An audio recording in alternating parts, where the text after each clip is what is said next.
How to see deleted messages on Snapchat. Let's get started. Launch your Snapchat. Make sure you have already logged into your account.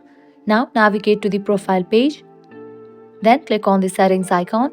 Once you're over here, scroll all the way down and navigate to the option of Help Center. Now scroll down, click on the option Contact Us. Submit a request. What can we help you with? Go ahead and select the very first one option. Then click on the option Click here to contact our support team. You will be directed to this page. Now you have to fill out this. Why can't you access your account? Click on this drop down. From here, you have to select the option related to recovering your messages. Then type in your username, email address, phone number, and in the description, describe about the issue that you are unable to recover your deleted messages. And request Snapchat support team to recover your deleted messages. After you fill out this form, you can submit it.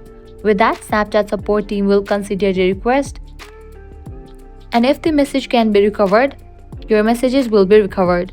So this is how you can see deleted messages on Snapchat. So that's a wrap for this video. If this guide was helpful, don't forget to like, share and subscribe to our channel. Thanks for watching.